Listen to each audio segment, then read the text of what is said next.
Bonsoir à tous, bienvenue dans le Flash Info de ce 7 janvier. Merci de suivre RTI 1.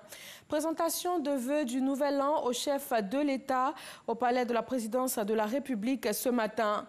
Les membres du gouvernement, les présidents d'institutions, les chefs de missions diplomatiques, les représentants des organisations internationales, les consuls honoraires, les ambassadeurs ont présenté au président Alassane Ouattara leurs vœux pour 2019. Lors des échanges, le chef d'état-major général des armées a dressé le bilan de l'année 2018 avant de présenter les perspectives pour cette nouvelle année. Le président Alassane Ouattara, pour sa part, réaffirmé sa détermination de doter la Côte d'Ivoire d'une armée forte et républicaine. Dans les hautes sphères économiques mondiales, le président de la Banque mondiale, Jim Yong Kim, a annoncé ce lundi après-midi sa démission. Il dirigeait l'institution depuis 2012 et son mandat arrivait normalement à expiration en 2022. Dans un communiqué, la Banque mondiale a indiqué que Jim Yong Kim rejoindra une société et se focalisera sur les investissements dans les infrastructures dans les pays en développement. Ici en Côte d'Ivoire, on parle également économie avec le développement de la filière cacao. Les investisseurs européens analysent les opportunités d'investissement dans la cacaoculture. La Chambre de commerce européenne en Côte d'Ivoire a réuni les acteurs du secteur, notamment ceux du privé et aussi les autorités publiques et diplomatiques. Le point de la rencontre avec Cheikh Koné. L'Afrique représente à elle seule 71% de la production mondiale de cacao, dont 40% proviennent de la Côte d'Ivoire. L'activité cacaoyère, mamelle nourricière de l'économie ivoirienne, contribue ainsi à 40% des recettes d'exportation et rapporte environ 4 000 milliards de francs CFA par an. Cependant, plusieurs défis importants demeurent pour la valorisation de ce secteur stratégique. Il s'agit entre autres de la transformation locale, la traçabilité et l'assurance qualité dans l'activité cacaoyère. S'il n'y a qu'une chose à retenir, c'est faire en sorte que les producteurs de cacao puissent bénéficier d'une rémunération raisonnable. Donc c'est pour ça qu'on parle d'une meilleure répartition des revenus dans la chaîne de valeur de la filière cacao.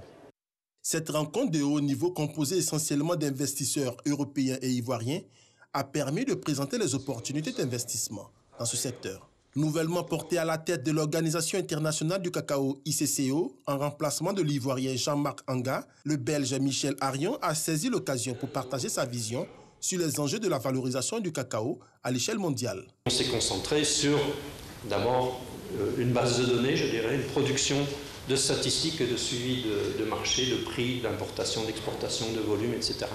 Et nous avons donc une base de données d'environ 40 ans de chiffres sur l'économie mondiale du cacao. Les échanges entre acteurs ont permis d'analyser et de situer à l'intérieur d'un contexte mondial les enjeux de l'économie cacaoyère. C'est en 2009 qu'a été créée la Chambre de commerce européenne en Côte d'Ivoire, EUROCHAM. Elle est l'initiative d'hommes d'affaires et de dirigeants majoritairement des entreprises et groupes implantés en Côte d'Ivoire. Faut-il interdire le bois d'EVA dans le fumage du poisson? Ce bois est certes bon marché, mais son utilisation n'est pas sans danger, aussi bien pour les mareyeuses que pour les consommateurs. Les fumeuses de poissons d'Abobodoumé en subissent les conséquences. Elles sont victimes de nombreuses maladies dues à l'utilisation de ce bois dans leur four traditionnel. Les mareyeuses rencontrent des problèmes d'yeux, de peau et aussi des cas de cancer. Tentative de coup d'État au Gabon, 4 des 5 officiers de l'armée qui s'étaient emparés en fin de nuit du siège de la radio nationale ont été arrêtés selon le porte-parole du gouvernement. Le 5e est en fuite, le gouvernement est en place, les institutions sont en place, la situation est sous contrôle. Le président Ali Bongo n'est plus hospitalisé, il va bien, il est en convalescence. Ce sont là les propos du porte-parole du gouvernement gabonais. En Gambie, la commission Vérité et Réconciliation promise par le président Adama Barrow entame ses audiences ce lundi à Banjul. Il s'agit d'enquêter sur les violations des droits humains commis lorsque Yahya Jammeh était au pouvoir de 1994 à fin 2016. Les audiences sont ouvertes au public. La commission a un mandat de 2 ans, mais il ne s'agit pas d'un tribunal. Elle peut seulement recommander l'ouverture d'enquêtes.